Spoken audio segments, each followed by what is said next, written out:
Hey, team players, and welcome back. Today's going to be an awesome one. Not really too many close games yesterday, unless you're Justin Fields getting his first win over someone who scored more than 21 points. Sorry, Cincinnati. But overall, lots of questions already pouring in, and that's what we're going through today. Making your teams playoff worthy to win the whole thing. That's what we're doing today, making it happen and breaking down tonight's Monday Nighter.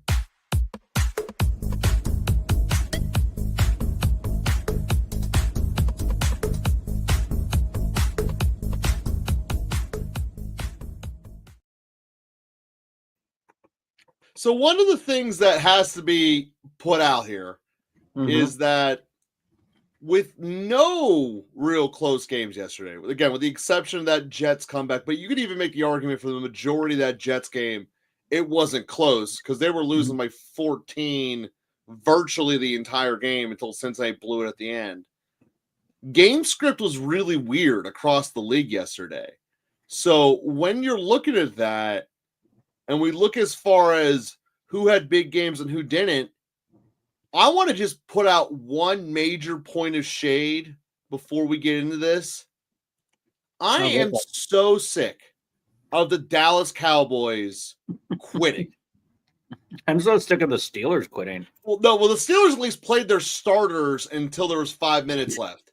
They benched Pickens and CD in the third quarter of yesterday's game.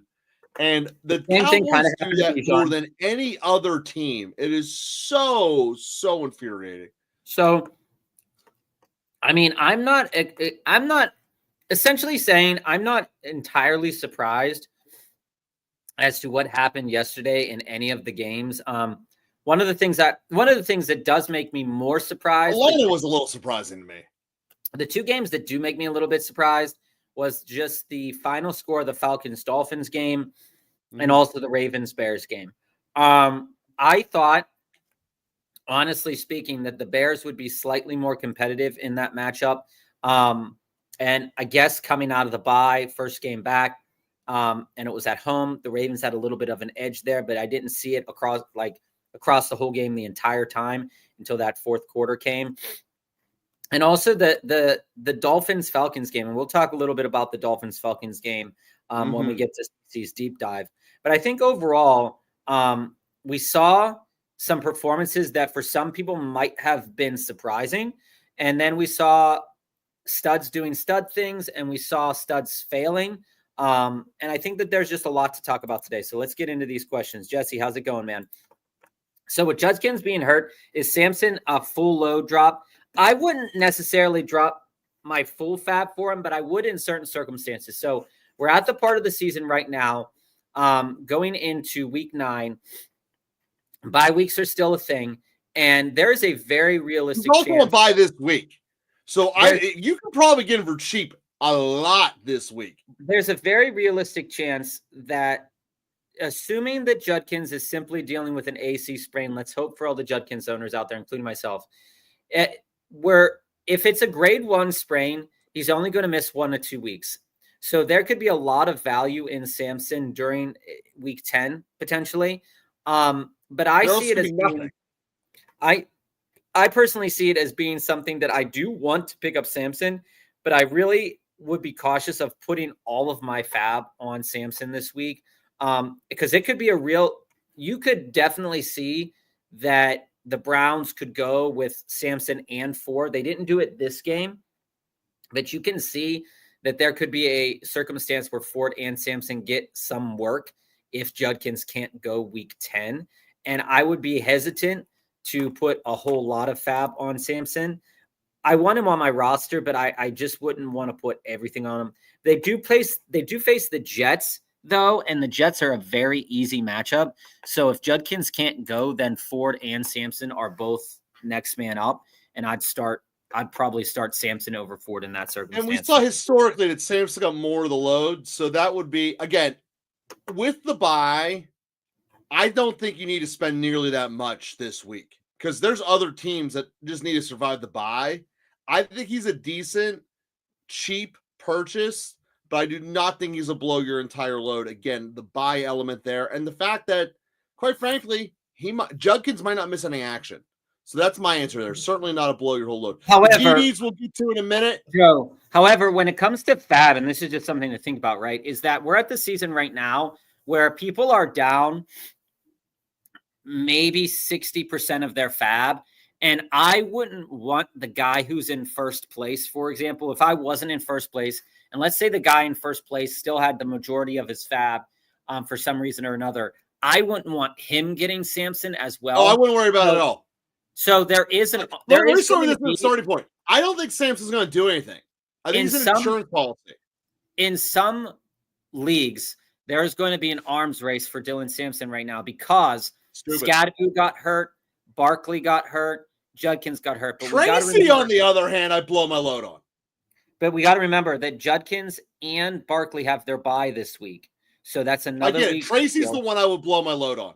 And I'd be cautious of that. Tracy would be something that I would want to take some more chances on than Samson, I think. Like, as we say that, I might be putting this waiver entry in as today's show ends. Yeah, so everybody joining the show right now, and Local Football Flavor, leave your comments, leave your questions in the chat. We do get to every comment, every question. If you don't hear it right away, we will get to it. You can feel free to watch us on replay as well. So, Jesse, let's deep dive a couple of these running backs because this is going to help out a lot of people in future questions because this is going to be the question that I think is going to come up a lot over the next couple of days. So when we look at these running backs, who do we pick up in order? Mark, Spears, Samson, Davis. So in my mind right now, I would order Spears probably close to the top, if not the top. Now, you might ask me why, and I would say, well, Spears has that explosiveness. And there is something in Tennessee that's screaming to me right now that they're going to utilize the explosive players that they have. They just got rid of Tyler Lockett. They're showing that Chamari Dyke got 91% of the routes yesterday. That was beautiful, by the way. And so players that make explosive plays for this organization right now are going to see the field. And players. And let me put a second point on this Tennessee element. I get it. Most people didn't watch that game yesterday. Why the hell would you? Tennessee got destroyed by the Colts.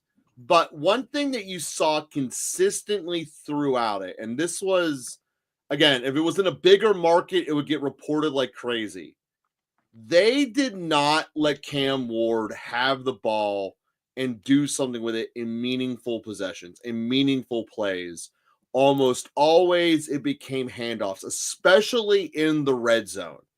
And there is definitely, I don't know, lack of trust is the right way of saying it, but certainly a babying along of Cam Ward. It is obvious, and Cam Ward ain't having it. So the question that you have, if you're going to put Spears number one on this list, which I'm not necessarily sure I disagree with. I think I have him as 1B. But the thing you have to recognize with Spears is, yes, he has taken the majority off of Pollard. That's great. But does that pie shrink as a team that is clearly out of it wants to go in with Cam Ward, or do they want to make sure they don't ruin Cam Ward? And this literally is the conversation between not losing and not winning. Because they're clearly not going to win. It's, are they going to ruin Cam Ward in the process or not? Well, I don't fully agree with that, Joe, but I do. I'm just telling you what I saw. I do think that when I see Spears, the reason he's towards the top of my list, and I like how you said that 1B, because he would be 1B for me, is the fact that they aren't going to be winning a lot of these games coming up, guys. So you look at it and you see they have Chargers, Texans, Seahawks, Jags, Browns, Niners, Chiefs, Saints, and then Jags in week 18. They aren't going to be winning a lot of these games. So there's going to be a lot of catch up to play. And when I look at the Titans in general as a team right now, like I said, they're going to have to utilize their playmakers in order to make plays, because it's not going to work with Pollard just going 2 yards, 3 yards, 4 yards behind an offensive line that might be struggling to get him. Now he's going to still get, I think, a good majority of the work on the ground to kind of just move the ball forward. But Spears is going to be very relevant moving forward. The guy that I do have as my 1A though is Woody Marks. So when I look at all these running backs and I think of positive situations that these players can be in, I look at the Houston Texans schedule right now, and you have Broncos, Jags, Titans, Bills, Colts, Chiefs, Cardinals, Raiders, Chargers. Those are going to be all fairly competitive games for the Texans. And what we know is that they are not afraid to give the ball to both Chubb and Marks. Both of them are going to have work. Both of them are going to be involved in these games moving forward. And I think it's going to be hard to decide which one you want to start on a weekly basis if you are holding on to a guy like Marks. But I think that Marks has plenty of upside. We talked about Woody Marks a couple of weeks back. What we see here is that Nick Chubb still got 17 carries. Woody Marks still got 11, got a couple more targets in the passing game. So that I don't see that changing much. But I do see that if they're winning more than they are losing, it's always good to have a running back on a team that's capable of scoring points and wants to potentially ice out a game. So in that respect, I do see that out of all of these running backs, Marks is on a team that actually wins games. Yep. So you look at it, you look at it and you say, should be winning games. Yeah. You look at it and you say, in the games where Houston's winning, Marks is doing well. In the games where Houston has to come back, Marks is not going to be doing as well. And that's a fair assessment to make. So when I look at all these players, I would order it probably in Marks, Spears, Davis, and then Sampson. I'm not 1,000% sure on how you guys heard me go on air, last week talking about, I was hesitant to play Breece Hall depending on what his situation, what the trade situation would look like. Going into the weekend, we got new news on Friday and Saturday that said he was going to play. So hopefully you guys rolled him out.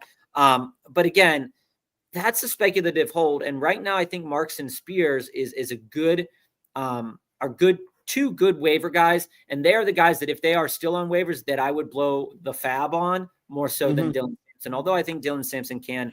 I still would have Tracy above both of them though. Fair. I'm on 1 by 0.2 because of the late Aubrey PAT. Playoff run starts now. You are not out of it right now. So if you are 3-5 and still fighting and chomping at the bit, that's the way to play it. Here's the new team for Amon. Allen, Monty, Sharps, Jefferson, Flowers, Goddard, Diggs, bench with Shakir, Jennings, Spears, Henderson, Algier. I think that's a solid enough team moving forward, especially knowing that Flowers, when Lamar gets back, we'll have a little bit more gusto. The one piece to do here is with Shakir turn it on, and I would try to think about let's get some value with him, and it all depends. My counterpoint to this is how do you feel about Henderson finally getting some yardage? I believe he's 75 or 95 yards on 9 carries, so he still didn't get the ball very much. But he finally showed up on the stat sheet. So do you want to move Shakir at probably his peak and a little bit of hope for Henderson to upgrade there to try to get an upgraded flex? So here's the problem. That's what I would look at. For anybody that owns Shakir, and this is kind of the thing that you got to think about here, Amon, is Shakir is never going to be a guy you truly want to start. He's going to be a guy that if he's having a great game, it's going to come because he got 4 catches and then a broken play for a touchdown, which is or a screen pass or something. That is going to happen every now and again. It happened this week. So he is not super reliable, but if you can end up pairing him with even with Monty into a degree to maybe upgrade that position a little bit. A couple of running backs right now are out of the question for most people. Most people are not trading the James Cooks anymore. Most people are not. I mean, people might lean into Jacobs had a pretty pedestrian day on the ground.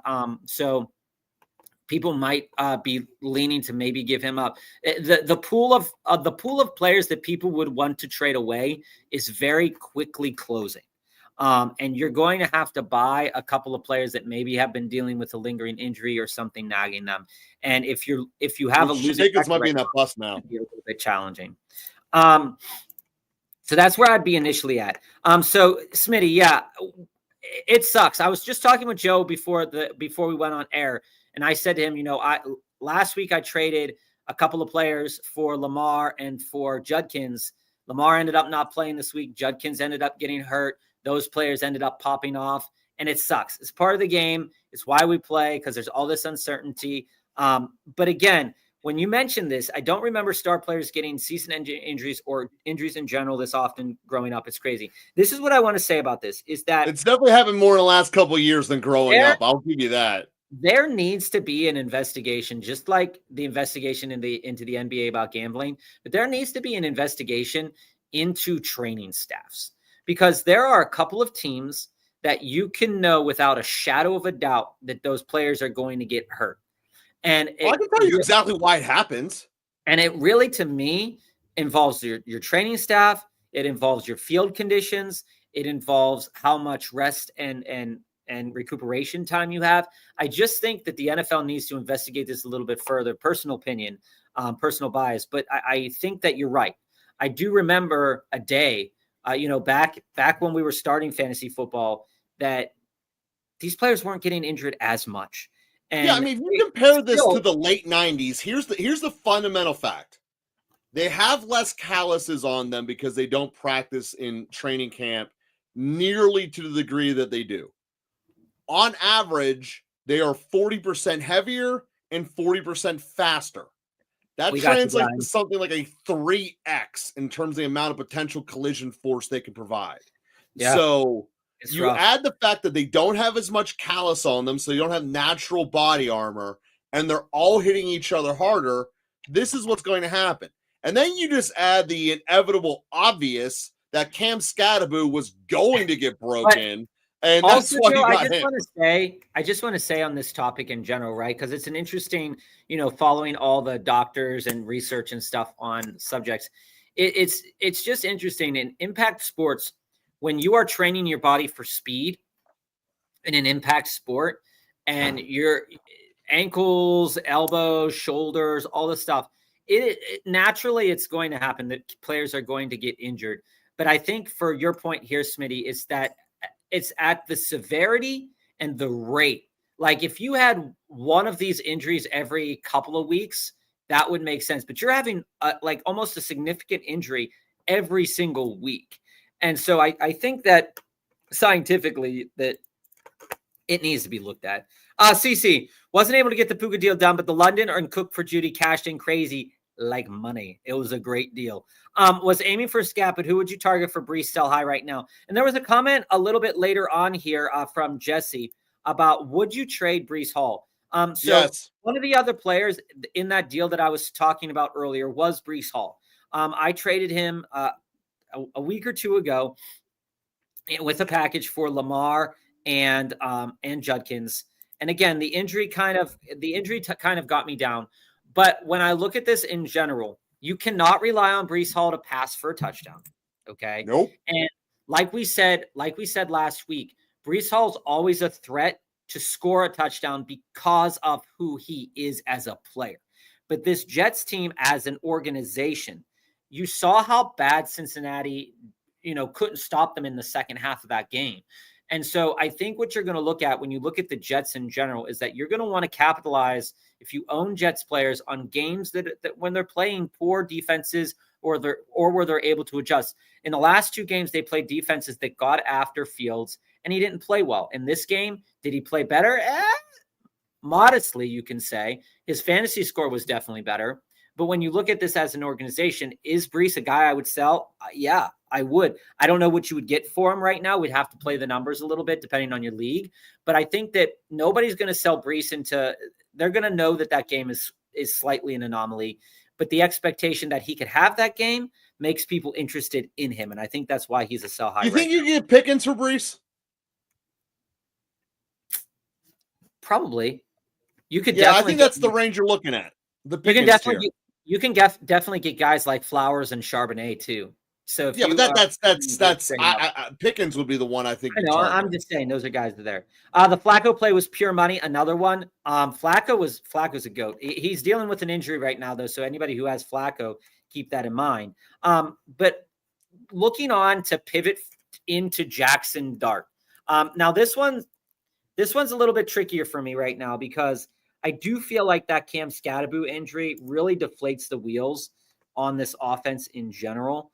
I actually think it helps Dart because I think they're going to have more flare passes to Tracy and more scrambling for Dart. Hear me out, Joe. Is that while I do think it deflates the overall offense, like you were just saying, I do think it inflates his potential as a fantasy player right now, especially considering the matchup that they're going to be going into next week with San Francisco. And I think that San Francisco is a team that is beatable right now, regardless of what quarterback is in there, like Mac Jones. Yeah, okay. Even if Brock Purdy's in there, I think that they're a beatable organization right now. And I do think that Jackson Dart is a stellar play going into this week, and I would play him. But I do like Joe Flacco. But again, I'm concerned about the injury. He's 40 years old. This injury is probably not as bad as it seems. And they play the Bears. So if you go into Friday and Joe Flacco is not hurt, I'm playing Joe Flacco. If Joe Flacco is still dealing with the injury and it's looking like he's not going to get in full practices, then I'd pivot to Jackson Dart. I think that makes a lot of sense right now. Who would you drop for Tracy between Mason, Sharps, Wandale, Gainwell? Now, I don't want to be truly reactionary, but God, Mason had a terrible game. That whole had a terrible game. I thought that they were going to, like they had been all year, that they were going to be able to move the ball, and they just weren't. And I think right now that Mason, with the return of Jones and with McCarthy potentially coming into play, I think that his upside is a little bit limited because he's not a guy that's overall going to get a ton of yards. He's going to have to get close to the end zone, and that was where the benefit of having him was. So I think if I had to drop any of those players, and knowing that Gainwell is a steady force in terms of return yards, I would probably drop Mason for Tracy. Yeah, and Tracy's a starter, so you got to do that. Yeah, and at this point, I think it's fair to dive. Although I don't know if I want to own two giants, so maybe it's Wandale. No, I don't have a problem with Wandale. Wandale's been pretty steady for most people, and I don't think. But the thing is like, are you going to start? Are you currently starting Wandale? Yeah, you don't obviously don't kind of starter. Yeah, I think last week, 4 targets, 48 yards. I mean, that's within his range of outcomes, so it's not terrible. But Mason really went off a cliff there. So, in terms of next week, Seattle running backs or Tracy, I'm going with Tracy. The pass catching is there, and now that he's the only man standing, you're basically getting. Don't forget about 1.5 times the volume, and volume wins this game. I mean, don't forget about Devin Singletary, though. I mean, he will take a little bit of work from Tracy. But it's not going to be the level that Sharps takes from K9. Yeah. When I look at the matchups for this week, where are we at Seattle? Where are you at Seattle? Seattle's playing Washington, and I could definitely see them be able to capitalize on Washington's inabilities to do a lot of different things. I would probably lean a little bit into the running backs from Seattle. And I would probably take, so here's the thing I just want to mention, right, is that in totality, Washington offers about 25 rush attempts to opposing running backs. And they offer about 4 to 5 receptions to running backs. So if it were me, and one of the best things about going up against Washington's defense is they do allow a decent amount of touchdowns to running backs on a per game basis. So when I look at and I see where the touchdowns could come from, I think that Walker is a pretty electric play this week, although I would tend to lean in on Monday here on Sharps because of that touchdown upside if they are able to move the ball into the red zone. So for me, it would be Sharps, but we can revisit that on Thursday. Worthy, QJ, or Hunter next week? I'm on Travis Hunter. I was going through the DFS plays this week. Travis Hunter's sitting there at like 4,700. Jacksonville faces the Raiders. The Raiders just aren't that good at many different things. And we saw QJ throw up a dud after both of us said that he has the potential to have a good game. Throws up a dud. The other thing you get with Hunter is rookie off of a bye tends to have a big step up week. And Worthy, I think the jury's still out on Worthy right now. We'll see what this game treats us to. But I think I need to see a couple more games of Worthy and Rice together before I'm super confident starting Xavier Worthy again. But I think that Hunter, with BTJ getting a little bit banged up, we still don't know his status for this upcoming week. And And then the weird trade news that they wanted, that the people were asking them about Brian Thomas Jr., the coach, came out today and was like, absolutely not. That is not happening.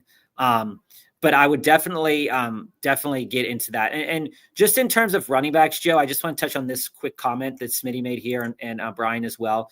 Rashard Smith is a stash. We talked about him. We talked about him last week. I wouldn't prioritize him over Marks, and I wouldn't prioritize him over at right now this week. I'm prioritizing him over the Jets, though. But I would prioritize him over Samson, if I'm being brutally honest. Oh yeah, I agree with that. So looking at this here, and again, Hunter's gonna get looks. It's just about what he does with them. We talked a couple weeks ago about a lot of his receptions were at or near the line of scrimmage. If they get those receptions extended out 5-6 more yards, Travis Hunter is going to have a great game like he had last week, or like the week prior. But if he doesn't, then he's not. And I think that all of the three of these guys right now have that boom bust kind of potential, but Travis Hunter has the best upside. Need to unlock Bowers from IR, thinking of picking up Benson and placing him on the IR slot versus dropping on. Is Benson really worth stashing? Yeah. So when you look at things, Bam Knight and Michael Carter have been doing enough for the run game to it not look absolutely putrid, right? But when Benson comes back, Benson had the job pretty clearly over the two of them before he left. So it might take 1 or 2 weeks for him to get back into physical shape for after having the injury. So you might wait 2 weeks on Benson, but I think that Benson is a good pickup and should be on an IR spot right now. Like we said last week, if you're stashing Mixon or you need to put somebody on and you don't want to get rid of a player you already have, Benson's perfectly fine. I would totally do that. Picked up Franklin Sunday, CC says morning, and I'm on cloud 9. He's the guy we told you to play. Mm-hmm. But again, when we look at Franklin, the targets can't be denied. And I believe Franklin's more real than Harvey. When you look at this game, guys, when you say that, is this the Cowboys effect? And I think that that's an interesting statement to make, is that yes, partially it is the Cowboys effect. The Cowboys defense is so awful against most aspects of the game. And their offense is good enough that they're going to be competitive in most games. When I look at the schedule over the next couple of weeks, he will not garner the toughest matchup that the Texans throw out there. Okay. Then the Raiders, the Chiefs, he will probably not garner the toughest matchups from the Chiefs as well. Commanders is probably going to be a better game. Raiders as well. And then you have Packers, Jags, Chiefs again. I do think that Franklin is a good player to continue to keep on your roster, knowing that week 16, he faces the Jags, and week 15, he faces the Packers. Two defenses that are going to make these games slightly more, and offenses too, that can make these games more competitive. And when we look at RJ Harvey got touchdowns, but the usage was something that you need to look at because those touchdowns came, fairly easily for him in this game, but he still only got 17 snaps. So when you look at how explosive he can be, and you're like, oh man, J.K. Dobbins should have got some of those touchdowns. Yeah, he should have. But RJ Harvey got them, and that's something to look at. I think that just Dallas is not very good, and I would say that RJ Harvey is the outlier. Got a lot of quitting them. Yeah, I would say RJ Harvey is the outlier in there because of the usage rate. He got 3 touchdowns on, what did I say? 17 snaps. That rate is unsustainable. But you saw what he could do if they let him loose. So I mean, RJ Harvey is definitely a 3rd-round pick next year. But I think right now, I don't think that I want to fall in love with him. I do think that Troy Franklin made a legitimate claim to being a reasonable flex play on a weekly basis. I think so too. I think he's done that. And you got to remember too that Mims got hurt as well in that game. So, but also Mims' usage wasn't really affecting Franklin's. Joe, love this for you. Trivia question. Who's the highest scorer of these studs? Jettis, CD, CMC, Bijan, or Boz?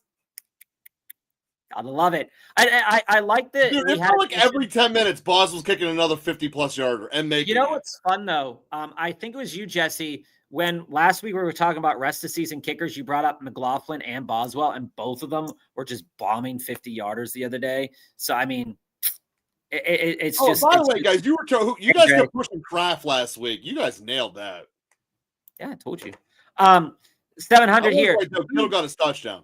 Who would you prioritize as your week 9? And guys, we will get to all the deep dives. I'm just going through a lot of the quick hits here. If you're just joining or you're new to the show, leave a comment or a question in the chat. We do answer all questions here at Local Football Flavor. If you can't stay and you want to come back, feel free to watch us on a replay as well.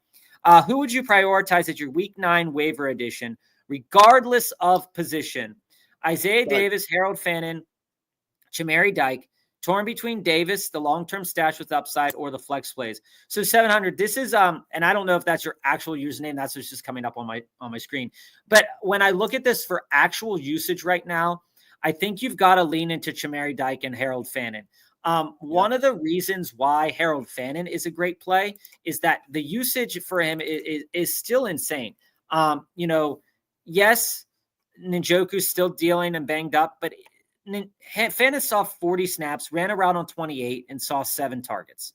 And I think that it's only 2 more than David Njoku, but he was on the field more than Njoku. He's clearly a reliable target for Dylan Gabriel right now, and they're going to continue to use him. But because he has a week 9 bye, he may not be as prioritized by some people. So what I recommend for you to do, and this is going to be wild, but this is a thing that, when we talk to guys like Wumbo, that is an important thing to think about is drop, unless you have Brandon Aubrey, Boswell, or McLaughlin, drop your kicker, pick up both of them.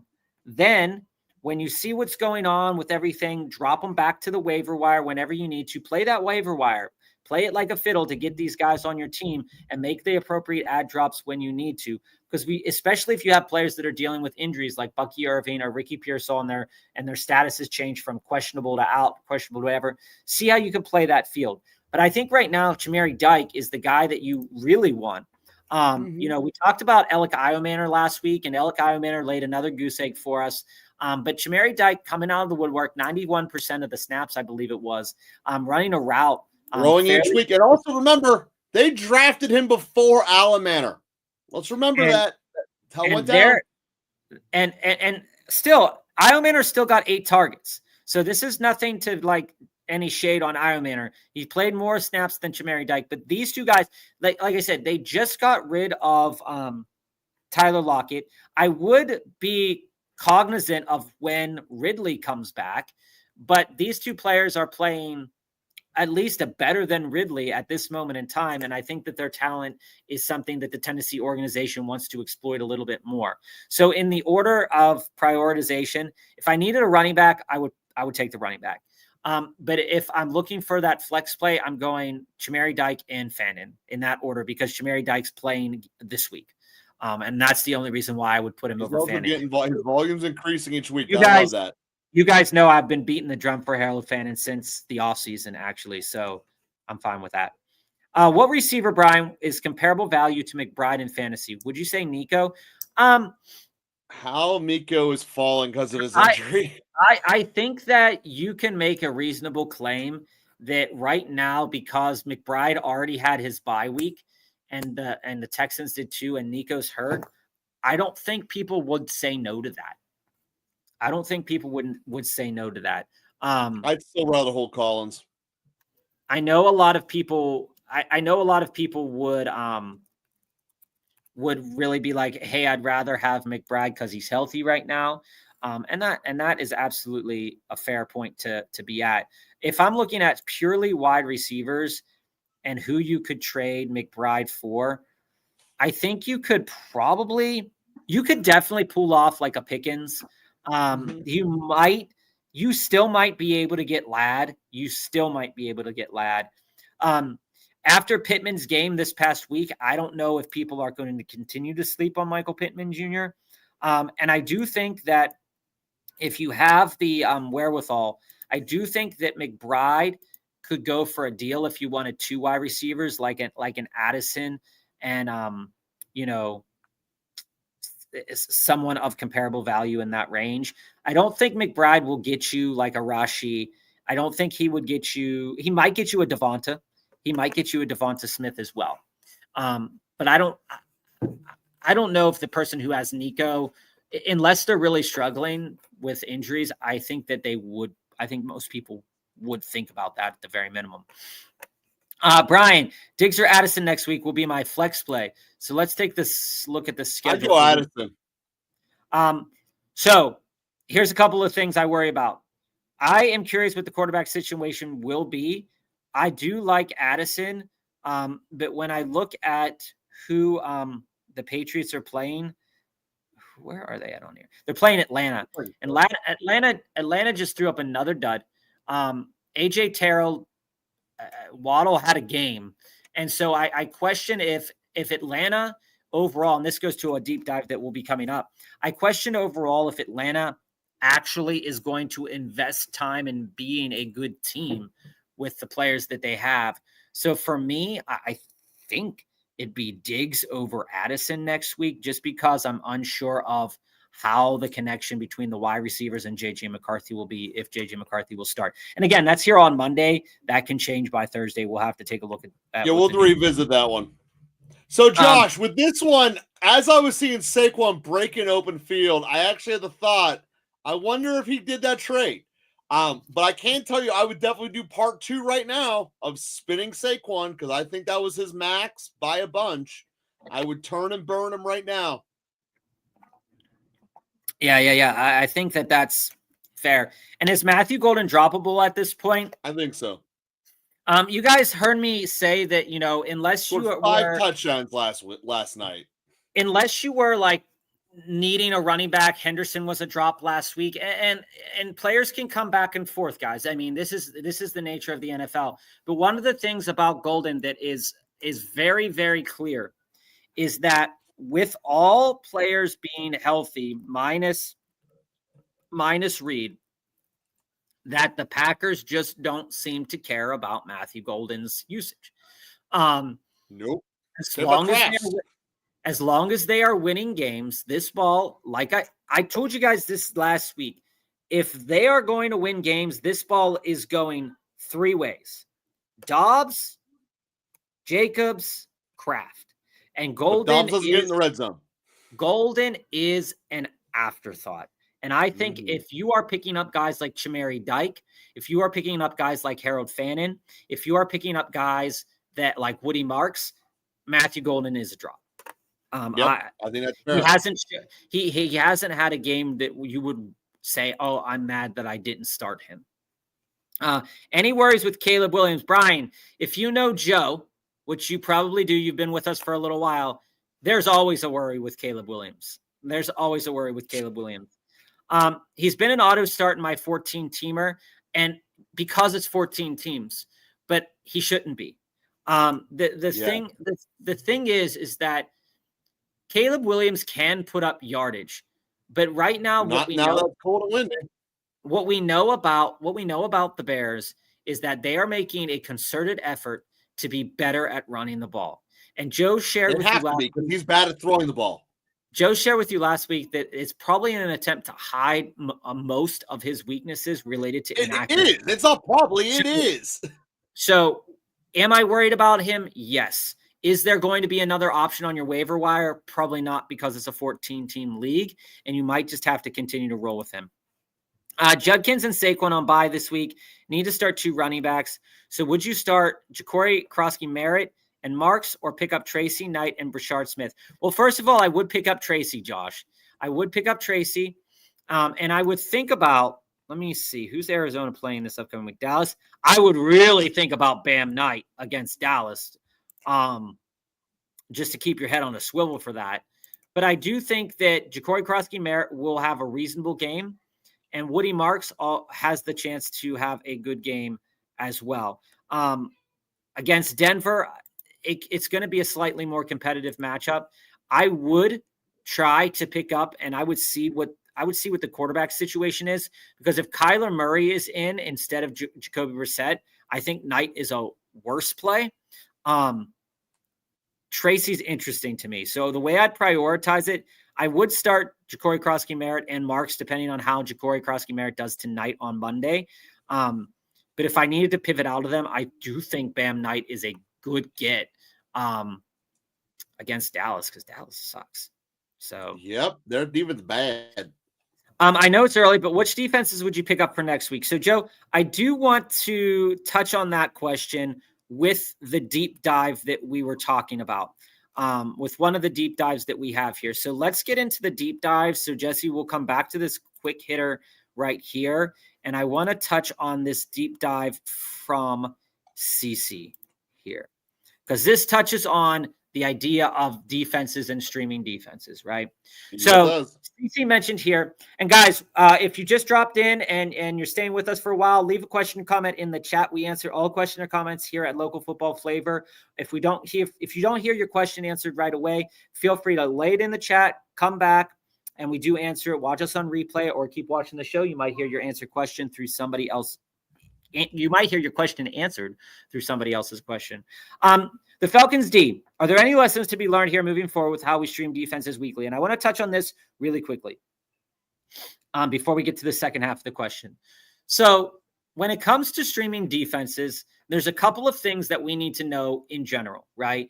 Is that matchups matter, and top defenses are going to have times where they're not going to play potentially as well as a previous week.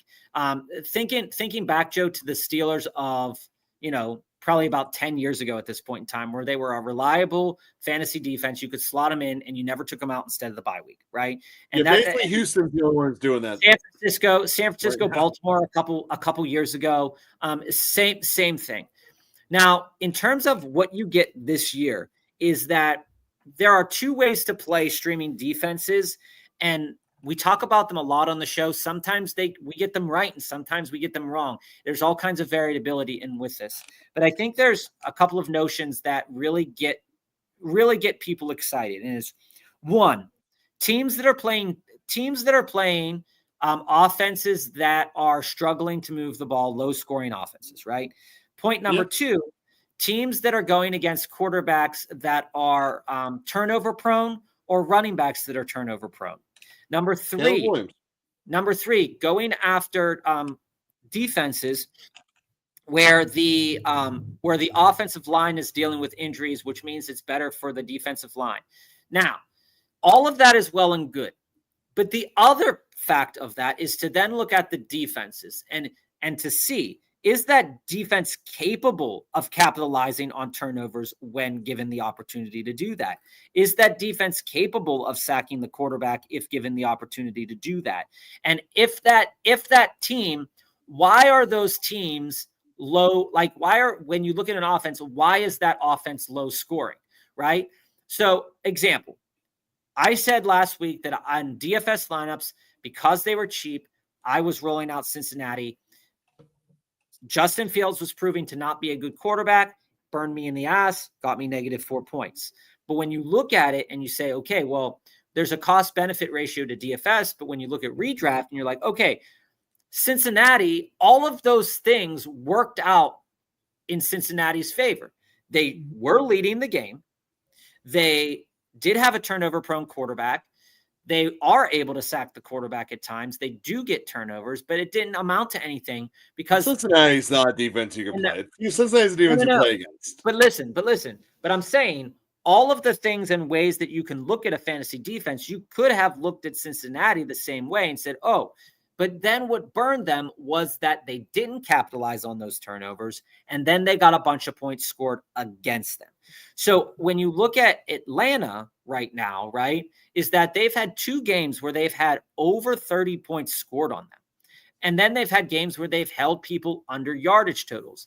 And what's really exciting is that, typically speaking, if you can hold an offense to an under on a yardage total, you are probably going to have a really good chance to win that game, except for if you're running into efficient offenses, right?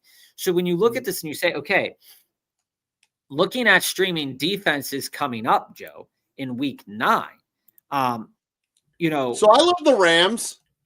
They're one of the ones that jump off the page to me because with the Saints doing turnover at quarterback, I love the Packers because they don't respect Carolina's offense at all. And those are the two that jump off first. Plus, I like the home thing. I like when you're at home. And that's the other piece. And this is the thing where you said here that on Reddit, Patriots. On Reddit, there were signs that the meltdown might have been there. The shitty quarterback argument does play into things, but here's the other thing. Every metric that you would want out of a fantasy defense was sitting there for Atlanta this week, and they just did not perform. Every single one of the metrics at home with a superstar running back coming off of a good game the previous week. Everything that you could write home about was there for that team. Tua, turnover-prone quarterback. I mean, it was there. And they didn't perform to expectations. So I think that when we look at these things, the other aspect to put in mind is rest. Are these teams going to, are they going to try to perform to expectations when they're down big? Like when an offense goes down big early, right? That's going to affect the defense. If you can't win the time of possession game, your defense as a fantasy defense probably isn't going to be very good unless they're capitalizing on the turnovers, Joe. And that's just kind of a fact of the matter. So when I'm looking at fantasy defenses, the other metric that I like to put in there is time of possession, because that kind of tells you is the offense of that team going to be holding the ball more? And is my defense going to have chances to either get tired more if they're on the field more? That's more plays that they can make turnovers, but it's also more plays that they might just do nothing. And that can happen. So I like looking at time of possession when I'm looking at defenses. So with that in mind, Jesse, here, we take a look and say, all right, what defenses are worth it this week? Joe put a couple of defenses out there for you just now. Looking at the slate of games, Chargers is probably going to be Rams or Packers. I think this is the two you want to look at. Chargers will probably be a good play this week against Tennessee. Green Bay is probably going to be rostered already, so you probably can't pick them up. That's true. Rams might be rostered too. I'm probably going to say Detroit this week. They're at home against the defense starting a rookie quarterback. I think potentially, even if Wentz is starting, that's still a great play. You look at, like Joe said, the Rams is interesting. You're staying away from Vegas. Houston is going to be rostered. You want to play Houston. Indy's playing the Steelers. Steelers are at home, but I'm not really interested in playing the Steelers defense at home this week. New York Giants is at home against San Francisco. They just went out and had a bad game. You make an argument for the Patriots. You Could be a comeback. New England is definitely a good play here as well. Chargers is a road defense you want to go after against Tennessee this week. And you're looking at Miami's a sneaky one on Thursday Night Football. Miami's at home against Baltimore. Yeah. If Lamar doesn't play, plays, obviously you're not touching that. And then Dallas versus Arizona, that's going to be a shit show of a defensive matchup there. And then probably the only other away defense. So if you're looking at away defenses this week, Chargers, Indy, Denver, Seattle would probably be the ones that you would want to play. Kansas City's interesting, but they do play Buffalo. So keeping that in mind when you look at fantasy defenses. Maybe Henderson will get more work now that he fumbled. I'm glad you said this, because Joe, you totally glossed over this when you're talking about Henderson's yards, is that he finally fumbled. So maybe he gets more work. Maybe they admire fumbles. Just an anecdote, right? Jesse, which wide receiver would you start between Rice, Debo? That's Rice all day for me, Jesse. That's Rice all day. Out of that grouping of guys, it's Rice, especially with Mariota at quarterback. Team review, 14-teamer. Thanks, Brian. 4-3 right now, up by 5. Have Rice. He has Mahomes. That's going to be tight. Caleb and Trevor Lawrence in 14-teamer. Achan, Dobbins, Stevenson, B-Rob, Blue. London, Rice, Diggs, Addison, Higgins, Reed. I like that. McBride and Kincaid. Overall, Brian, I can see why you're 4-3, and I can see that you have a good future ahead with your position players. Achane and Dobbins, I think, are going to continue to do what they need to do. London, Rice, That's a weak spot, though, for sure. London, Rice, Diggs, and Addison, plus Higgins, depending on where Kirk is at in the recovery process here, and Nico as well. I think that this is one of the most solid wide receiver rooms that I've seen recently. I really like that. Team league, absolutely. Well, and and so, actually, Brian, what I would do here is if Kirk is still out, and obviously Higgins is looking as the 2, I'm looking at moving Higgins while the iron's hot. I mean, the reality is that's where it's at. You're in a 14-man league, so there's obviously a few guys not paying attention. It's the nature of the beast. I'd see if you can get an upgrade at your running back position and using Higgins and one of your backs to do it. honestly, Blue got carries after the Cowboys quit, so maybe you can spur some life there. What I'm interested in here is potentially moving McBride and one of your quarterbacks to see if I can maybe take a slight downgrade at the tight end position and get a better weekly play at quarterback. Although I think Trevor Lawrence is going to be better than Caleb right now. He is. I would then try to see if Caleb's I can work. You should move though. Yeah, but I don't know if he has much value. But in a 14-teamer, he's going to have a bit more value than others. So I'd see if I could package McBride, take a slight downgrade at McBride to get a slight upgrade at in the quarterback room. That's my feelings about it. I like Achane. I like Dobbins. I would be preparing for Denver's bye as well. Stevenson's a nice kind of play in there, but I do believe, let me check on the week 14 bye. Yeah, so Patriots have theirs bye week 14. Yeah, so you should be good. I love this wide receiver room. I really wouldn't do anything with that. But like Joe said, moving Higgins, McBride, and maybe one of those quarterbacks to upgrade, I think is a smart decision overall.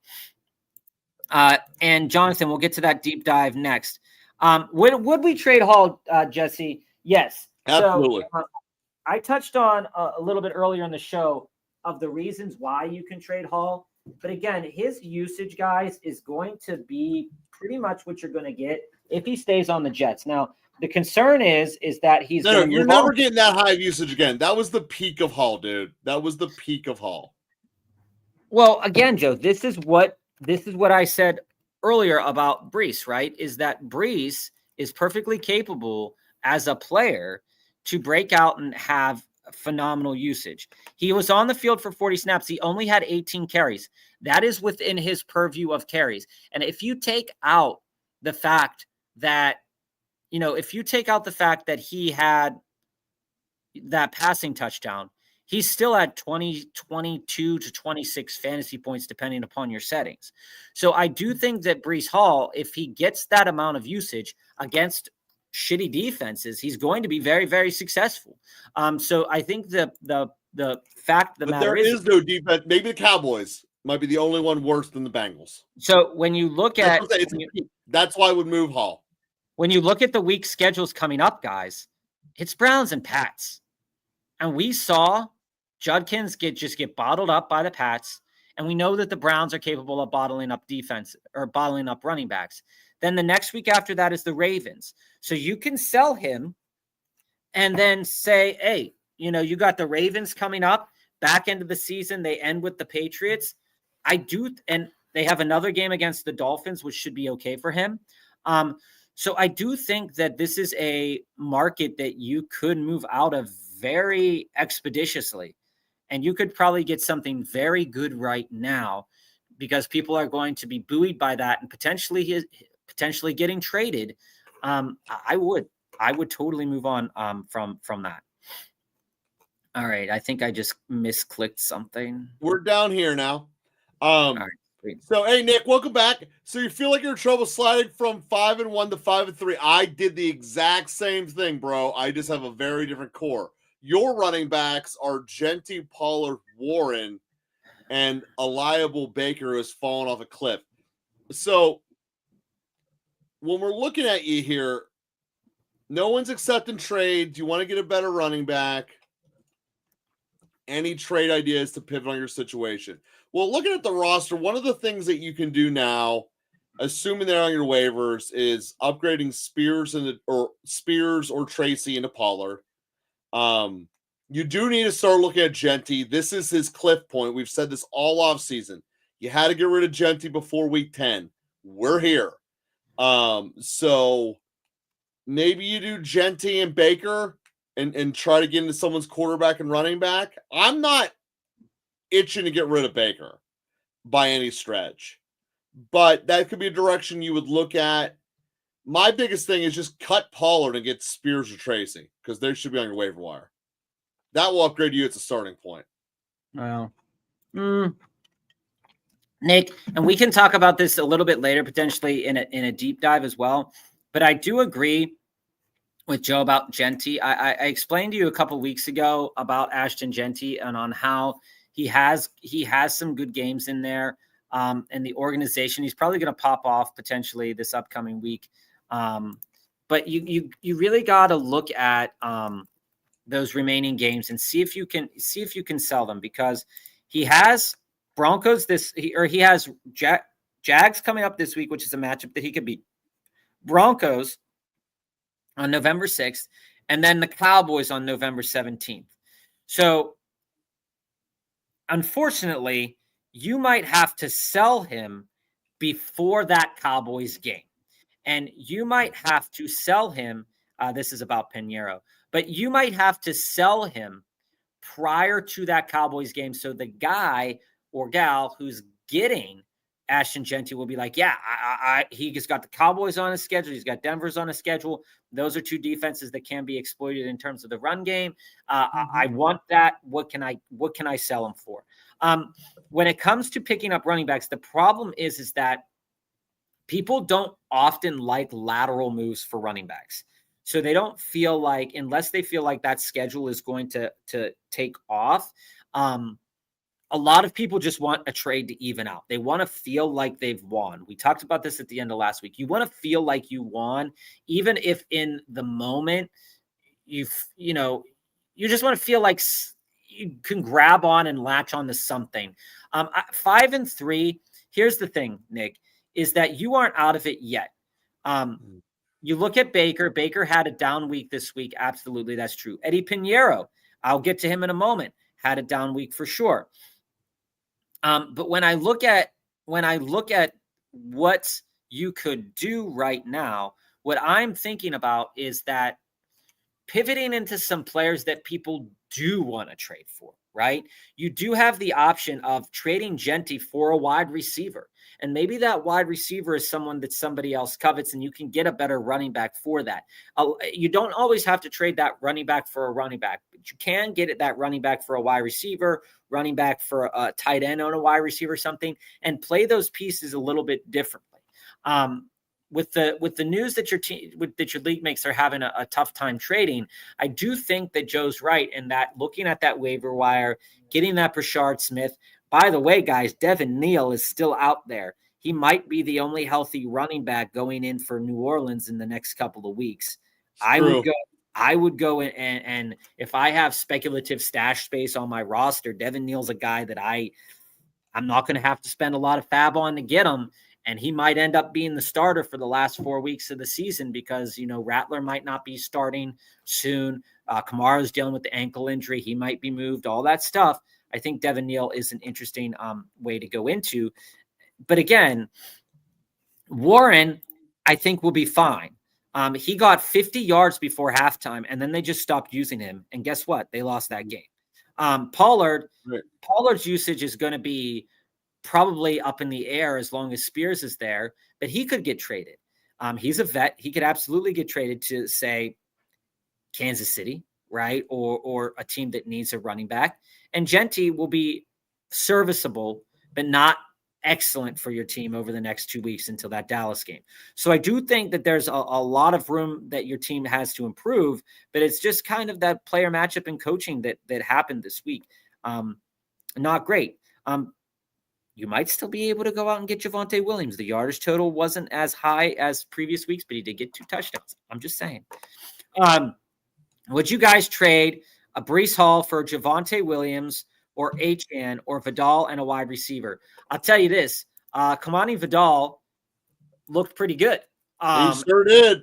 And you look at it and you say, the only other running back on that roster is Haskins, and he's hurt. And then you look at Naheem Hines coming up. You look at this schedule coming up for the Chargers. They play the Titans this week, which is a smash spot. Sure is smash start. Steelers, Jags, Raiders, Eagles. And then, by the bye, week 16, the Cowboys. So if Omarion Hampton is still hurt, Kamani Vidal is an interesting buy for the fantasy playoffs. Again, could be. He faces the Chiefs in week 15, but if you can manage to get past the Chiefs, week 16, he has a nice game. I do like Javonte Williams overall, though.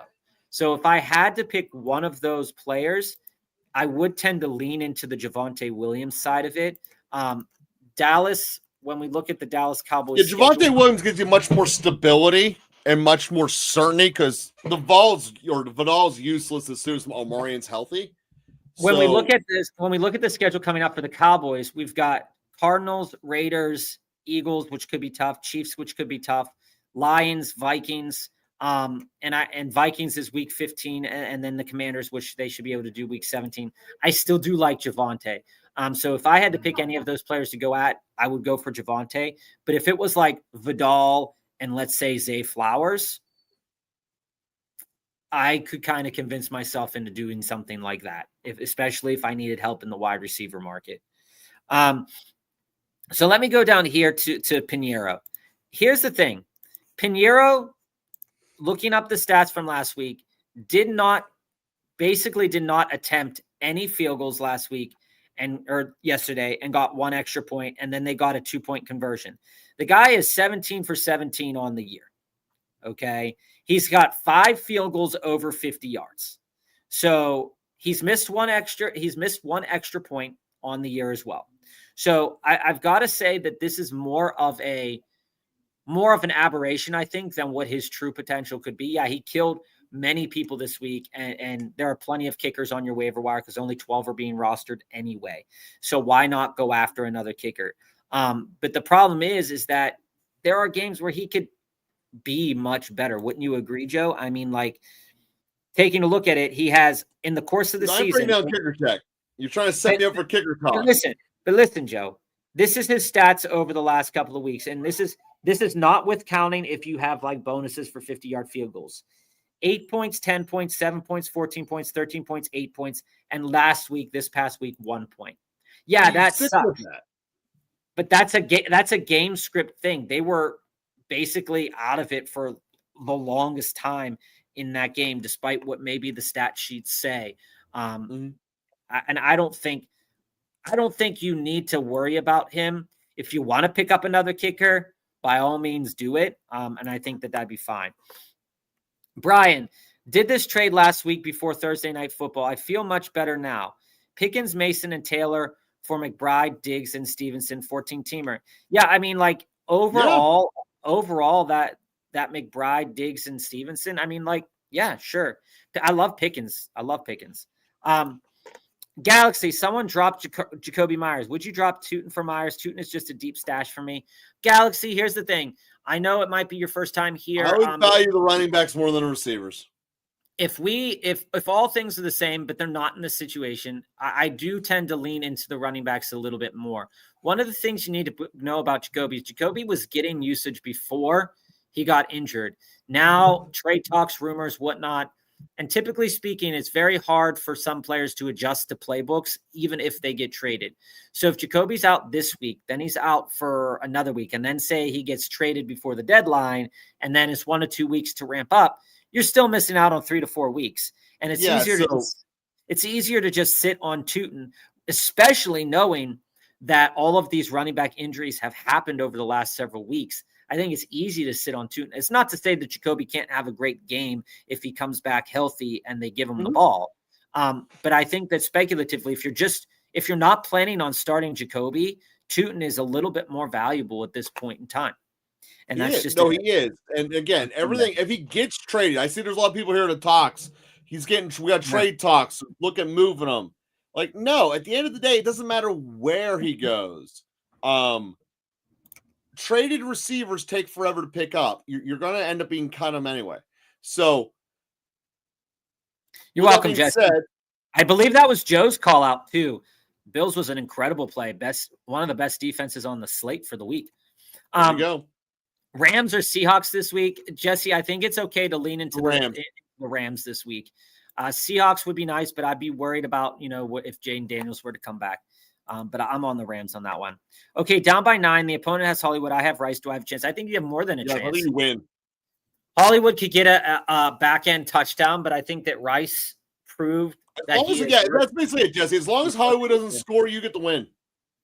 In a standard league, we buy looking to add some depth. And for anybody that is just joining the chat, feel free to leave your comment or question in the chat. We do answer every question here at Local Football Flavor. We might not get to it right now, and you might have to watch it on replay. We lost all our live viewers. In a standard league, looking to add some more depth on the bench, I have both Vikings running back. Should I drop both for Tracy and Benson? 10-team league. Joe, what do you think? I definitely want Tracy, so I would cut Jones for him, but I don't want to cut Mason for Benson. I like this comment down here. We seriously talking kickers? Kickers are people too. Either. I mean, kicker can make you win or lose a week. Here's the thing. Yeah, unfortunately, it's true. In my long-standing home league with some buddies from college, and not Joe's league that we're in, we have a person who has now converted 5 out of the 12 members of the league into eliminating the kicker position and adding an extra flex. But the commissioner will not do it. He will not do it. He refuses to give up 7. And then Boswell. Yeah, we need 7, and the 7th person won't flip flop. Sounds like you have 5. Sounds like you need 6 and 7. It's rough. It's rough. So in terms of this, I think it's fair to drop one of them. Would I drop both of them? Maybe. It's a 10-team league. I mean, right now you're in a 10-teamer. You're probably not starting Mason or Jones. Tracy would be a start, and Benson, when he's healthy, would be. I think you can wait on Benson depending on if he's coming back from IR this week. Would you guys drop Mason for Knight this week? Yeah, I would. I don't know about that. I would. Again, Jesse, when it comes down to it, they're playing Dallas. We saw Dallas continually getting shellacked all over the field. Is Kyler playing? If Jacoby's playing, I am starting Bam Knight this week in my flex spot. If I have not a lot of better options. Definitely not if Kyler's playing. But if Kyler's playing, I think I worry a little bit more about him. 50-50 with that Rice versus Brown game. Yeah, Hollywood can definitely get some stats on the stat sheet. We'll see how it plays out tonight. I do think Rice has a bit of an advantage there. Brashard Smith or Bam Knight. If I'm speculatively holding a player, it's Brashard Smith. If I'm planning on playing a player this week, it's Bam Knight. So I think you got to go for it. One of those two. That one's kind of straightforward. In a dynasty league, if I can trade BTJ for Waddle and AJ in dynasty, I think that's an interesting one. BTJ, that is fair value for BTJ, I think, right now, especially in a dynasty league. He has better years ahead of him. AJ Brown may have had his best years already, and Waddle is going to continue to get work.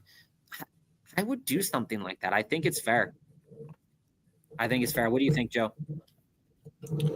So Dotson is getting work, and I'm not liking it. But I would definitely do, since you're talking dynasty here, I don't think I want AJ Brown. I think AJ Brown is at the cliff and jumping off it. So basically, this trade comes down to Waddle for BTJ, and they're building the offense around Waddle when they have to. They're not so much doing that with BTJ. So, in fact, BTJ is showing me maybe he's not a good offensive fit for the current new Jacksonville system, which, by the way, is the most complicated defense or offense in the league. and he's having a little bit of time adjusting to it. So all that being said, I think Waddle's the most valuable dynasty piece in that. You're getting him and a +1. You can flip AJ into something else. It's probably how I would view that. I think I'd do it. I think it's fair enough. Now that's to say, if you don't want AJ Brown though, like Joe said, I wouldn't make that trade because he does have usage for this year, but with the hammy, it seems like the past 2 years he's been hurt a decent. I think you can get someone better than AJ Brown, but not as much name recognition. And I like Drifter. This is an important point to make when we're looking at one-off ads. I think a hero this week could potentially be Bam Knight, right? You look at it, good enough matchup. You say, like with injuries and everything in there for Philly last week, Jahan Dotson was a great spot start. Yeah. I mean, those things can definitely happen during some of these weeks, and you've got to take advantage of it when you can. It's Kyren, the wide receiver that he has are MHJ, Wilson, and Jefferson. So when we go back up here to Jesse's question of Kyren, it was a trade question. I believe we might have went past it in the whole kicker debate here. Javonte, so it's not Javonte Williams, it's Kyren Williams, Joe. So okay. So if it's Kyren Williams, I'm still taking Kyren Williams. That's fair. Yeah. It's just gonna be a lower grade receiver than you would if you have gotten Dallas's. So it'd be like Vidal plus MHJ. I don't really want that. Vidal plus Garrett Wilson. If it's Vidal, is that Justin Jefferson? If I can get Vidal and Justin Jefferson, I don't think people would do that. No, you're right. Van Jefferson. It's not Van Jefferson. It can't be Van Jefferson. Nobody's traded. No way it's Justin Jefferson either. I do like Kyren though, but I like him slightly less than Javonte. But I think that might just be what he has, and you're going to end up getting Kyren and Harrison. I don't know if I do the trade at that. Buxty was a good play this week. Yeah, Drifter. I like this mentality. Not playing in leagues that have kickers. What I proposed in my league last night was the fact that with all these injuries, like we talked about at the top of the show, going in on a weekly basis, our waiver wire has dried up. We have, I believe, 8 bench spots. And so when we're scrolling the waiver wire, it is like very much flavor of the week or just cast-offs that didn't have a good week the week prior. And I proposed to my league mates to drop that down to maybe like say 7 or 6, and then add like another true IR spot, because there's people out there right now that like they don't want to trade. So a lot of players are just locked in on certain lineups, and and nobody wants to trade bench players for bench players. So it's like they always want the big dogs on your team, and they're not willing to get the Bam Knights or the Michael Carters or whatever. They won't want to trade a bench for a bench. And so like, if you're not going to do that, just have a continuously flowing waiver wire. I think that there's a benefit and a detriment to it, but I like the idea of not having a kicker and even lowering bench spots. Dark Side, welcome. I traded Kamara and Devonta Smith for JMO and Tet. Did I get fleeced? I don't think you got fleeced. Joe will tell you that he loves Devonta Smith more than the players you got back. But I do think that's 100% true. That I do think that Kamara with the injury is not going to be super helpful for you in the long term of the season here. So JMO is up or down, man. I mean, this when you bought him. He's going to have good games. He's going to have bad games. I think that Tet is probably going to have more good games than bad games when you go across the entirety of the season right now. I would have probably tried to get a little bit more for Devontae, but I do like Tet a little bit more than Joe does. Yeah, Dark Side. I personally would just want to keep continuing the flip of Tet into something else. But also, by the way, good to have you back. And then Olave and Vidal for AJ Brown and Spears. I probably wouldn't have done that one. I would have preferred the Olave side of that trade. I do like Vidal a little bit more than some people at this point in time, especially knowing his usage. But I'm not going to say it's bad because AJ Brown, when he comes back, he absolutely can have those 25-point games. And Olave hasn't really done that much this season in terms of he's gotten a lot of volume, but he hasn't put that volume into a good ceiling game. That being said, they're about to be in quarterback hell debating back between the two of them. So we'll see what New Orleans does. Yeah. So, I mean, the player I like out of all of them in that trade is Vidal. But I think that AJ Brown is a good player to have on a team. Drifter, if the kicker has 2 bad weeks, drop him. Simple. There's 20 more on the waiver wire. Yeah. I mean, that's exactly the case. I mean, like I had on my one team, I had drafted Cam Little. He had 2 bad weeks. He's done. And that's you guys stop taking Bob down kicker rabbit hole, like for real, guys. Elliott, same team way. Players. What about dropping Monangai for Knight? Now, this one's a little bit of an interesting one because Monangai's usage is where I'd rather have Monangai. Is where you want it to be at. Kyle Monangai was on the field for 29 snaps. DeAndre Swift had 31, and we had 7 carries from Monangai. It didn't materialize into much like it did last week. But I do think that they do have long-term plans for Monangai. So I'd probably try to put another player on the waiver wire and not Monangai for Knight this week. Drifter, he has Nico and Rashee Rice as well as AJ. Yeah, I picked up Dotson. Okay. All right. Yeah. I mean, I love Rice, man. You know, I love Rashee Rice. He was one of my boys earlier in the offseason. Start Ja'Cory Krosky-Merritt or Worthy this week. And he needs the higher ceiling, is specifically what he said here. So for me, it's Worthy because Worthy can give you a crazy high ceiling.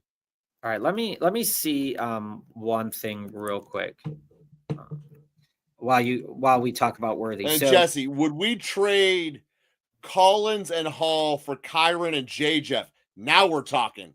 I would do that trade. And this might be the first time on record I'm okay with trading Collins. But I would do Collins and Hall for Kyron and J. Jeff. So here's the thing. I do like Xavier Worthy's potential every single week, Adam. And Xavier Worthy's one of those guys that when Patrick Mahomes puts it under himself that he's going to pass the ball, it's going to be good for the pass catchers involved. Last week, we look at it with the return of Rashee Rice. Xavier Worthy only had 4 targets, but he did run almost resoundingly 30 of his 48 snaps. He ran a route. So for me, that is where we are looking for upside at. Now, when you look at the Ja'Cory Krosky-Merritt, for example, Ja'Cory Krosky-Merritt was on the field for 33 snaps, saw 13 carries, 1 target. That's slightly below the threshold of 15 total touches that you want out of a starting running back. With Mariota there, it does have limited upside until Jane Daniels comes back. So I think that Worthy is an upside play this week, and I do like him. Drifter says Worthy. Yep, that's where we're at. So, by the way, any deep dives that we missed? If not, we're kind of coming to conclusion of today's show. We do have some deep dives there. But Jesse, would you trade Nico and Hall for Kyron and JJ? I would. That's betting. That's an all day for me. Yeah, that's betting on Kyron having a little bit more touchdown upside, and you're buying into Jefferson. People being worried about Jefferson with JJ McCarthy, and I don't think there's anything to be worried about in terms of Justin Jefferson. So yeah, I'm doing that 100% of the time. Drifter, JJ might be my favorite player in the league to watch, just as a fan. Drifter, that was a smart move as well. Jahan Dotson, Xavier Hutchinson, these were players that were probably floating under the radar for some people leading into the weekend and then coming out. Hutchinson had a great performance for the Texans. And we're going to go back to those deep dives in a minute, Joe. Xavier Hutchinson was on the field in 3 wide receiver sets while Collins was there. But when you move Xavier Hutchinson to, being opposite Jaden Higgins, you see his snap count went way up. He ran 57 snaps and had 33 routes. What I would do is I would hold him. I want it. If you can get something for a waiver pick that you just snagged, turn and burn, baby. This is what I would do. I don't know. I think that he does have value in this offense. He did have value last year at some points in time. But what I'm looking at here is to see how serious is this concussion for Nico? Is this going to keep him out a little bit more? What I'm you never know with a concussion. There's no grading on it. What I'm looking at here, though, is that what are you going to flip him for? right? Because everybody knows that when Nico comes back, he's going to be back relegated to 3 wide everyone that receivers. watches us knows that. The half of his league has no idea. So if you can get a running back out of it, sure. If you can get one of the running backs to somebody's stash and be like, hey, I'll trade you Xavier Hutchinson for Brashard Smith, or I'll trade you Xavier Hutchinson for one of the other, or for Kyle Monungai or something like that. Yeah, sure. I'd do something like that. You're welcome, Jesse. And let's take a look at the deep dive that we have here from Jonathan and 700. And feel free to leave any questions still in the chat there, guys. Jonathan, 10-team deep dive here. Third place, 3 wide receiver league. Quarterbacks, Mahomes. The wide receivers are St. Brown, Sutton, Pickens, Wandale, Chamiri, Dyke.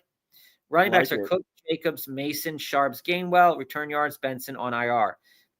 Pitts, Henry, and he moves. So I think you're in a solid space.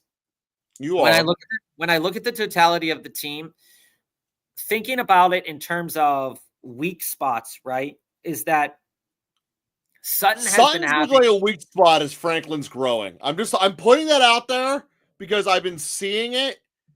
Sutton, even though the numbers are still there, Sutton's getting a diminished role. Franklin is stepping up. Joe, honestly though, I understand where you're coming from on that.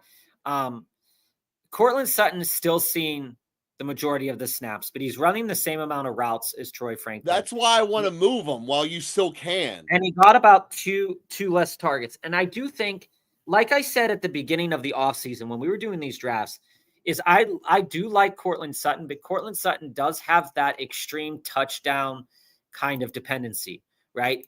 He got a touchdown called back this past week. And then they went to him again for another touchdown, and they didn't convert it. And so you look at it, and you look in general about a player like Cortland Sutton, right? Is that when he has those good fantasy seasons, it's because he's getting a lot of touchdowns. I'm just going to go through and read you some of these stat lines, right? Is that read it to me, baby? Going back to 2023. He had 59 receptions on 772 yards for 10 touchdowns. 2024, 81 receptions for 1,000 yards and 8 touchdowns. Right now, he's sitting at 37 receptions, 3 touchdowns. So he's prior to 2023, he had never gone over 6 touchdowns. Okay, and that's a quarterback issue that Denver had. Now that they have a quarterback and they are proving that they can move the ball more, he's already almost halfway to that 2024 total in terms of yardage, around or very close to halfway on the touchdown market, and around 40% of the way to the reception market that he had last year. So if you look at where that downside could come, maybe he only ends the year with 60 receptions. If he ends the year there, then he's only going to be around like 800 to 900 yards potentially. But there are plenty of games left where he could absolutely have a great game. So when we talk about guys like Cortland Sutton, he's a guy that you can't sell right now because he just had a pretty putrid game in terms of fantasy numbers. Mm-hmm. But it's one of those players to definitely keep your eye on in terms of also trade candidates, right? If I'm looking for a wide receiver that's a sell that people are selling low on because of Troy Franklin's great game, it is Cortland Sutton. Cortland Sutton's probably not going to have a good game this week against the Texans, but then he's got the Raiders, Chiefs. He's probably not going to have a good game. Then the Commanders, the Raiders, the Packers, the Jags, and then the Chiefs again in the fantasy playoffs. So right now, he's one of those players on your team that's like, I have to start him, but can I upgrade that at all? Looking at the rest of your team, Mason is the other. Mason, Sharps, Gainwell. With Gainwell having that nice floor on return yards, I love to see that, and I would probably be starting Mason Gainwell over Mason there. Mason's one of those guys that you're going to have to wait another week to sell him anyway if you want to sell him. And we just encourage people to drop him because that usage was terrible this past week. But with Cooks and Jacobs, you are not starting them every single week anyway. So your running backs are pretty much solved. Your wide receivers, they're going to have up and down games with Sutton and Pickens, but I think overall they're solid players. So then it comes down to You have Patrick Mahomes. You're going to have to drop one of these players to pick up a quarterback when Patrick Mahomes has his bye. And Pitts and Henry are perfectly viable as fantasy tight ends. They're not always going to be the best. Pitts had a great game in terms of receptions this week. And you could definitely see that as long as one of those wide receivers is not healthy, Pitts is probably going to have good games. And Henry always has touchdown upside in this offense. So when I look at moves or trades to make, what I would want to solidify is I would definitely want to solidify my starting wide receiver 2/3. So Pickens is going to have that bye coming up week 10. After that, it basically doesn't matter who your depth position players are. It's always a good idea to keep one of those players in case an injury happens late in the season, like this Cam Scadaboo injury, Judkins, etc. So when I look at this, I say, hey, what players can I move? What I'm looking to do is picking up a guy that I could easily slide in on Pickens's bye week, that I can easily slide in on Sutton's bye week and be comfortable with that. And you might already have that on your roster with Wandale and Chamari Dyke. So I'm just saying that I don't think that there's, in terms of fantasy playoffs and the player capital that you have, I don't think any of these players is necessarily tradable at this market that's going to upgrade you in any starting position right now. But you have a very solid starting lineup that I would be very comfortable rocking Mahomes, Brown, Sutton, Pickens, Wandale, Cook, and Jacobs basically the entirety of the rest of the season. If you wanted to try to get into somebody, you can see that maybe you don't want to carry both Pitts and Henry on your team. Maybe you want to slide down into just having one tight end and then using that other position to get somebody off of waivers, Jonathan. So your Brashard Smiths, or you're something that you could sell later to pick up somebody else that you might want to use a little bit later in the season. But I don't see it as a necessity that you need to have both Pitts and Henry on your team. Choose one, ride or die. It's a low scoring position. So, your weekly ceilings for tight ends are going to be if they get multiple touchdowns like your Dallas Goederts, or they get like 10 receptions or something crazy like that, like your Tucker Crafts. So you got to keep your eye on that. But I do think that you could stand to lose one of those tight ends. And then, in a week or two, maybe you'll be dropping Mason, or maybe you're going to be doing that now. Jury's still out, but I think that's where I'd go with. Joe, what do you think? Ride or die, baby. I mean, you can't start me on that list and not go. Again, I stick with that answer there of I think you got to move Sutton. I mean, that's my fundamental starting point for where we're at. Your return yardage thing of this team makes it interesting, but I'm with team take Sutton, throw in a little extra piece, Mason probably, maybe Sharps, either one, and upgrade that receiver too. It would have to be Sharps. But I don't. It's one or the other. But I want to sell Sutton after he has a touchdown, and I think the Raiders game, depending on when your trade deadline is, that you could do something there. Part of this is I want to get. You can't do it next week because he's on a bye, but I want to make sure I have a guy before next week's bye week. There's a ton of teams on bye weeks next week, and I want to make sure that my roster next week is full. Yeah. So downfield looking. Drifter, are you hearing some background noise? Because I do have like a dehumidifier, air purifier in here, making a lot of noise. So I don't know if you hear that or not, or if we're just making noise with our voice. I don't know. It could be. So 700. I'm contemplating offering a trade or putting someone on the trade block so that I can improve my running back situation. But long term, am I actually okay? Half PPR, 12-team redraft roster in the next comment. Mahomes, Jalen Warren, Kamani Vidal, CeeDee Lamb, Igbuka, Kittle, Drake London, Chuba, benches Trey Benson, Omarion Hampton, Charbonnet, Golden, Pearsall, Otten, and yeah, you do have two receivers. That part is true. All right. So, yeah, I think that in general, long term, that you probably are going to be okay. It also might have been my chair drifter because I just moved around in it. I think long term, your roster has really good in the wide receiver market, really good upside. CeeDee Lamb, Igbuka, great. Drake London, awesome. Pearsall, great when he will come back. Your running back room does need a lot of help, but not as much as some people might think, right? So when I look at your team, I do still like Jaylen Warren. I'm not going to knock Jaylen Warren. I'm just disappointed with how the coach how Mike Tomlin decided to use him in the second half of that game. There was no reason for that. He should have kept on getting the rock, and they would have been super competitive in that game, if not win that game. So I'm not worried about Jaylen Warren, and I'm absolutely not worried about Kamani Vidal. And I'm absolutely not worried about you having Kamani Vidal and Omarion Hampton. That's fantastic. You have both of them. Now that's the ideal at this point. You lock in that great playoff matchup in week 16. So when I look at that and I say, if you wanted to upgrade, and then you have Trey Benson on the IR for when he comes back. Chuba, again, that's going to be a split situation. We knew going into this week that matchup wasn't going to be good for actual running backs. Rico Dowdle, with that little bit of pass catching upside, got a little bit of an uptick in usage. They're going to use Rico Dowdle more. Chuba Hubbard we talked about this 3 weeks ago, and we said to you guys, you could wait and see on this approach a little bit, but now it's looking like more and more that Rico Dowdle is more explosive than Chuba Hubbard right now, and they want to get him the ball more.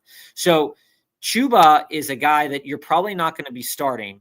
So when Pearsall comes back, you're probably going to be slotting Pearsall into that Chuba Hubbard position. So that leaves you with Zach Charbonnet and Trey Benson and whatnot. So I look at your team right now, you have 3 tight ends. I personally don't think you need 3 tight ends. No, but the fact that you have 3 tight ends means that somebody else in your league probably needs a tight end because you've hoarded 3 pretty good tight ends. So for me, I understand that everything that we have said so far about, players coming back from injury, it's good to kind of capitalize on good games that some players have had. A guy that I'm looking to move, guys, and I understand that it's especially for your team, 700, is George Kittle.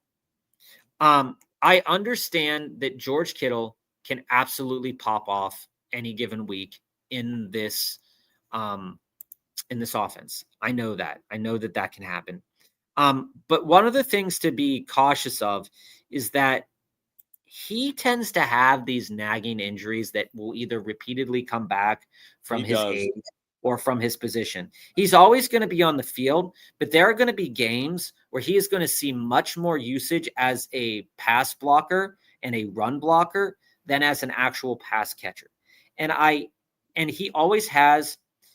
George Kittle's has been the tight end 1 to 3 in the last 4 years, like 3 consecutive times. So there's nothing, his upside is always there. And that's what I want to sell.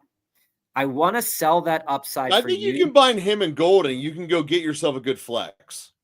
I don't think you could sell Golden, but I think that if you wanted to upgrade that Chuba Hubbard position, knowing that you have Trey Benson, that's what I'm talking about. You could deal Kittle, and maybe, like I said, I like Pearsall. You could deal both Niners and say, hey, I ate all that injury time. You can now feast and see what we can do. Or even Kittle and Chuba you can connect with. I don't think you could deal Chuba, but I do think that it's something to look at. 700. The point is, it's Kittle and a piece to go upgrade your flex. That's what this trade being proposed to you is. Yeah, and you can get some good stuff for it.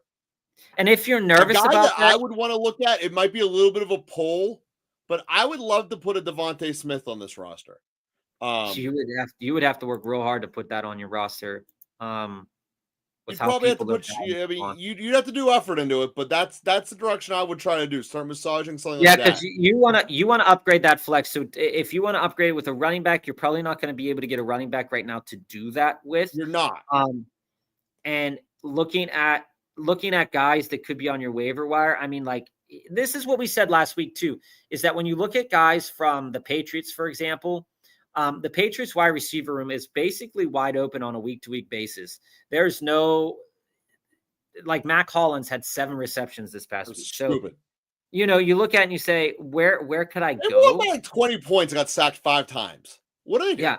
You can see, again, maybe you want to buy into the Josh Downs. Maybe you want to move yourself into a Michael Pittman. Michael Pittman's going to cost a lot more now because he had another good game. That's the type of movement that I would be making. You could also buy into Zay Flowers. His value is really not at that high right now. Those are the types of players that in your flex spot will be much better than Chuba Hubbard, I believe, over the upcoming next few weeks. So keep that in mind. Keep that in mind. So Halo, this might be a little bit cheating, but my answer is Rice. For the anytime touchdown tonight, my answer is Rice. Let's get into these questions here from Drifter. And then I'll come back to that, Sergeant. So Drifter, a Flacco type quarterback, I think that if I'm trading Hutchinson, I think that getting Flacco, right? If I'm looking at a quarterback, Flacco's a reasonable guy to start this week as well. So if I'm struggling in the quarterback room, sure, a guy like Xavier Hutchinson for Flacco or Xavier Hutchinson for somebody like a low-end running back option that's on somebody's team. Like I said, people have a hard time just trading bench spots because they're going to be like, hey, what's this guy up to? And then they're going to go research and they're going to be like, nah, I think I'm going to keep my bench guy. Because anytime you trade bench guys, that's kind of like the way people think. They're like, oh, why is this guy interested in Kyle Monangai? Why is this guy interested in Isaiah Davis? I speak of this because it's experience, right? We've all had this experience. Like the other day, I was like, hey, to this one guy, I was like, hey, how much is Isaiah Davis going to cost me? And I'll be like, I'll bundle him with this guy and this guy. Let's get a deal done. And he goes, I like Isaiah Davis. I'm like, there's no fucking way you like Isaiah Davis. That's not a thing. But again, you absorb content, people absorb content. And here's the thing. A lot of people are watching the same content. So when you absorb the same content as all of your fellow fantasy football, league mates, then they're going to think the same way as But family, back to your point, the answer is I think you should be able to get more than a third quarterback. I think you should be able to go get someone that people are going to go, wow, wait, that guy put up how many points last week? Yeah. And then just go comparable off last and last. And as a player, I love Otten is a fun watch. Again, I prefer to watch J-Jeff, but Otten is a fun watch. Yeah, and this 700, this is a good thing to think about too. I mean, like Ingram's usage last week should have been better than it was. It didn't materialize, and that's gonna, that's gonna affect him. He was on the field for 27 snaps, and Nate Atkins at 16. Like, what? Are you kidding me? Let's do better than that, Denver. And Sergeant, and then we'll go to Drifter, and we'll end on Drifter unless any other comments come in. Should I be worried about a goose egg from Ferguson, or is this just a hiccup? We talked to you about this. They benched everyone in the third quarter. It was so disappointing. Yeah, we talked to you about this. If you were joining us a couple of weeks ago, we talked to you about Ferguson as being one of those guys that was potentially a trade option because he had hit his ceiling more times than not. But one of the things that you need to remember, and this is just a fact of the matter, right? One target, yeah, that sucks. But Jake Ferguson was on the field and for 44 snaps and ran 30 routes. So he's still getting, and that was the third most on the team. So you gotta consider that within the framework of how this game was going. CD had 10, Pickens had 9, and then he was down there with the dregs. So yeah, it sucks. It seems like a hiccup, but I think that now with CD back, that you might have more down games than up games with Ferguson. Not down like that level, but more down games. Etienne is back to the 2024 version. Hasn't even been that great anyway. This is a problem with Travis Etienne. And I'm glad that we can finish the show on this player. When you look at Travis Etienne, Joe and I, 2 years ago, Travis Etienne was on our books a lot in best ball, because if he fell in the end zone for 2 touchdowns, so be it, right? That's how best ball works.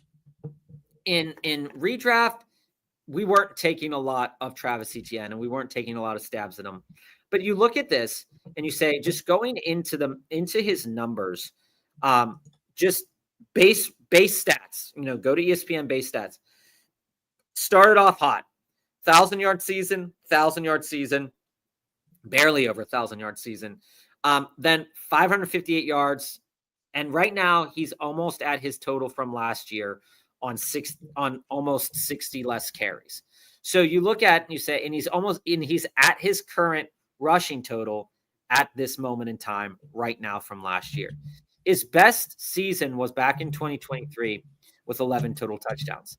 But the problem is not necessarily him as an athlete, but the system that the Jaguars use.